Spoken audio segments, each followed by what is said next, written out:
Okay, let's talk about a huge shift in technology. There's this powerful new tech, client-side AI scanning, and it's not living in some far-off cloud anymore. It's moving right onto your phone. Now, some really interesting research from the Colorado firm Virtualization Options LLC highlights this. It's a real double-edged sword. On one hand, it could offer us amazing digital safety, but on the other, what's the cost to our privacy? That's the tightrope we're going to walk in this explain. So that brings us to this really big question, right? Is your phone watching you to protect you?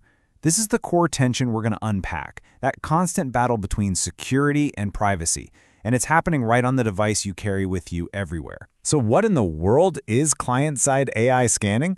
Well, to put it simply, it just means all the number crunching happens locally. Instead of your personal data getting beamed up to some random server, the AI model itself runs right there on your phone or your laptop. The big selling point? Better privacy, because, your data is supposed to stay with you. So how does this actually work? Well, you can think of it like a tiny security guard living inside your device.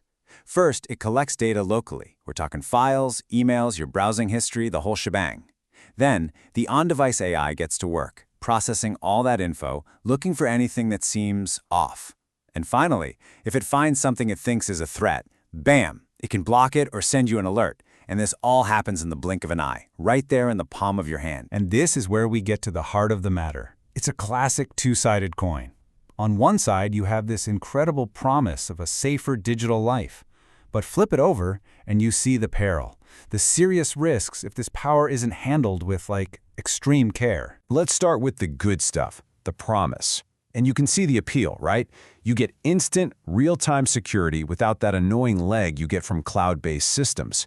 And, in theory, since your data isn't going anywhere, your privacy gets a boost. It's faster, it's more personal, it's more secure. It's no wonder every tech company is scrambling to get this out the door. But you knew there was a but. Let's talk about the peril. Giving an AI that much local access, well, that just creates a shiny new target for hackers. And if we don't know exactly how it works, this privacy tool can start to feel more like a black box spying on us. And let's be real, AIs are not perfect.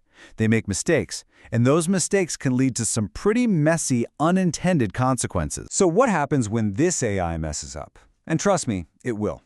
Well, you get two big problems. First, there are false positives. This is when the AI gets it wrong and flags something totally innocent. It blocks you from seeing a family photo or locks down a critical work file. Super frustrating, right? But then there's the other side, the false negative. And this one is way scarier. That's when a real threat, like malware or a phishing attack, just slips right on by, completely undetected. And suddenly, your protector has left the door wide open. At the end of the day, this all boils down to one thing. Trust. If we have no idea what data is being scanned or why, how can we possibly trust the technology? This isn't some minor detail. This lack of transparency could be the one thing that sinks the whole ship before it even leaves the port. And look, this isn't just some academic debate for nerds. The stakes here are incredibly high, both for you as an individual and for the big organizations rolling this stuff out. What's really fascinating here is seeing how the risks are kind of different depending on who you are. For us, it's super personal, right? Our private data could get exposed, or our legitimate content could get censored. But for the companies, the risks are existential. They've got to defend against super sophisticated hacks, and if they mess up, they're looking at reputational disaster, lawsuits, and fines that could cripple them. Let's just make this crystal clear. We are talking about the potential for your most sensitive information to be laid bare. Your browsing history, where you go, your financial data, all of it could be analyzed and maybe even exposed. And you might have never even clicked a button that said, I agree. So how would a hacker actually weaponize this? How would they turn a security tool into an attack?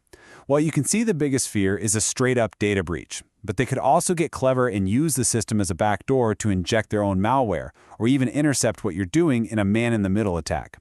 The very tool that's meant to protect you becomes the vulnerability.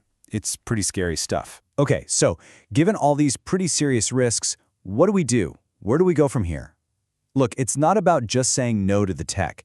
It's about figuring out a responsible way to balance its incredible power with our fundamental rights as people. The research from Virtualization Options LLC actually lays out a pretty clear path for doing this right. It all comes down to building trust right from the start. That means strong security, only collecting the data that is absolutely necessary, what we call data minimization, and getting real, explicit consent from users. And the glue holding it all together? Transparency and accountability. No excuses. So what does real transparency even look like? Well, it's not just a buzzword. It's 3 things that you can't compromise on. 1, clear explanations. 2, genuine user control. That means you can see, change, or just plain delete your data. And 3, regular checkups by independent auditors to make sure these companies are actually doing what they say they're doing. All right. So this is where we come in. We're not just passive users here. We actually have some power. We have to be the ones demanding transparency. We should expect consent to be a real, clear choice, not something hidden on page 27 of the terms and conditions. We need to insist on having fine-grained control over our own data. That means having the absolute right to see it, to fix it if it's wrong, and yeah, to delete it. It's our information after all. This quote from that Virtualization Options report really just nails it, doesn't it? The key takeaway is that innovation can't just run wild. For this to work, for us to trust it, new technology has to go hand in hand with solid, unwavering ethical practices. And so, that leaves us with one last, massive question to think about. As AI stops being something out there and starts living on our devices, in our pockets, who should really be in control? The company that wrote the code? Or you, the person who actually owns the device? The answer to that is going to define our digital lives for years to come.